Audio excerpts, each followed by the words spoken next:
Looking back at my journey of learning English, I sometimes find it hard to believe how far I've come. What once felt like an insurmountable challenge, mastering a language I barely understood, has now become a skill that I use every day with confidence. It wasn't easy, and there were moments when I wanted to give up. But each small step I took brought me closer to fluency. When I decided to learn English, I started from zero. I barely knew the alphabet, and my vocabulary was limited to a few random words I'd picked up at school. Traditional English classes focused heavily on grammar rules and vocabulary lists, which felt disconnected from real-life use. I knew that if I wanted to succeed, I'd have to take charge of my learning and find a method that worked for me. I began with the basics, building vocabulary. I looked around my home and made a list of common objects like table, chair, door, and window. I labeled each item with a sticky note and repeated the words every time I saw them. This constant exposure helped me remember these words without much effort. Soon, I expanded this technique to include verbs, emotions, and everyday activities. To reinforce what I was learning, I downloaded a free language learning app, Duolingo. The app introduced me to simple phrases like, "How are you?" and "I am fine." Each lesson was short and interactive, which kept me motivated to practice every day. Even just 15 minutes a day made a noticeable difference over time. One of the biggest breakthroughs in my learning journey came when I discovered the power of immersion. Even though I didn't live in an English-speaking environment, I realized I could create one for myself. I started by changing my phone's language settings to English.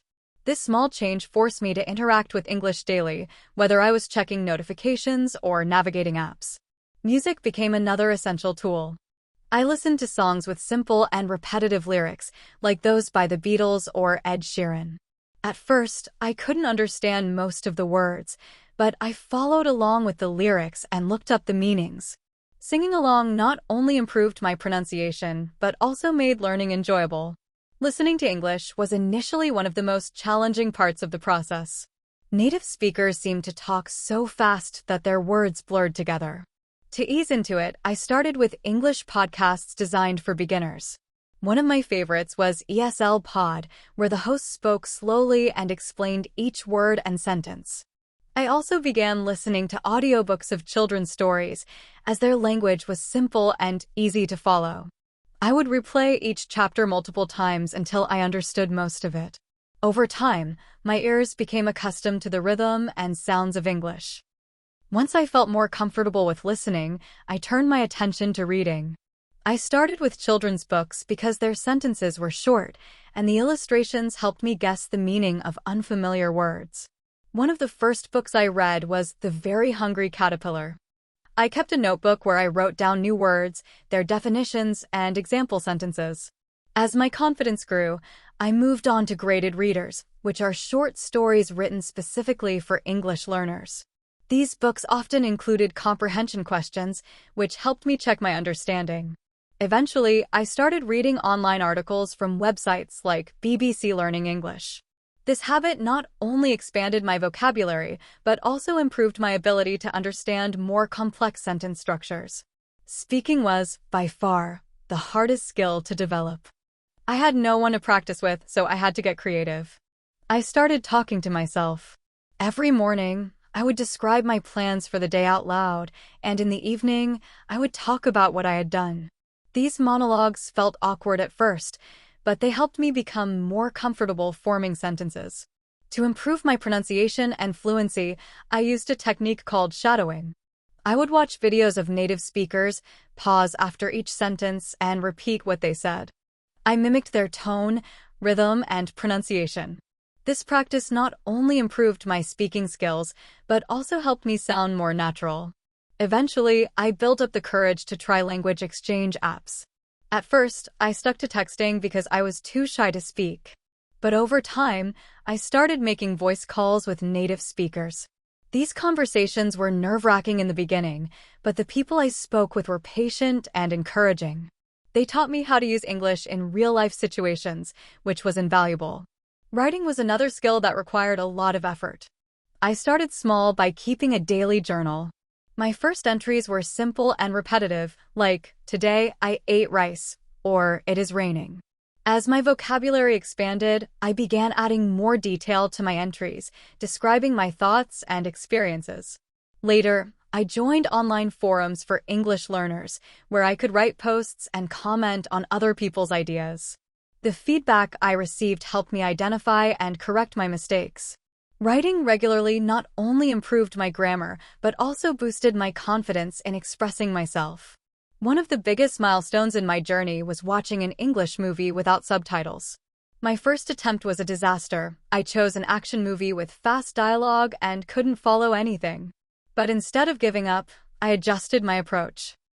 I picked a Disney movie, Finding Nemo, which had simpler language and a clear storyline. I watched it with English subtitles first, pausing frequently to look up words I didn't know. After several viewings, I tried watching it without subtitles. It was challenging, but I focused on the context and the characters' expressions. By the end of the movie, I realized I had understood most of it. This experience gave me the confidence to watch more movies and TV shows in English. Over time, my listening and comprehension skills improved dramatically. Throughout my journey, I discovered the importance of setting specific goals. Instead of vaguely aiming to learn English, I broke my learning into smaller, achievable steps. For example, I set monthly goals like learning 50 new words, completing a book, or watching a certain number of English videos. I used a calendar to track my progress and celebrated small victories along the way. These milestones kept me motivated and gave me a sense of accomplishment, even during difficult times. As I became more fluent, I noticed a significant change. I started thinking in English. At first, it was just simple thoughts like, I'm hungry, or it's cold. But over time, I found myself forming entire sentences in English without translating from my native language. Thinking in English was a game changer. It made speaking and writing feel more natural and helped me internalize the language. It was a sign that I had reached a new level of fluency. Looking back, my journey from zero to fluent in English was anything but linear. There were times when I felt stuck, frustrated, and unsure if I was making progress. But each step, no matter how small, brought me closer to my goal. Learning English opened up a world of opportunities. I can now read books, watch movies, and communicate with people from different cultures. More importantly, I've gained confidence in my ability to learn and adapt. If there's one piece of advice I'd give to anyone starting their own journey, it's this: be consistent, don't fear mistakes, and enjoy the process.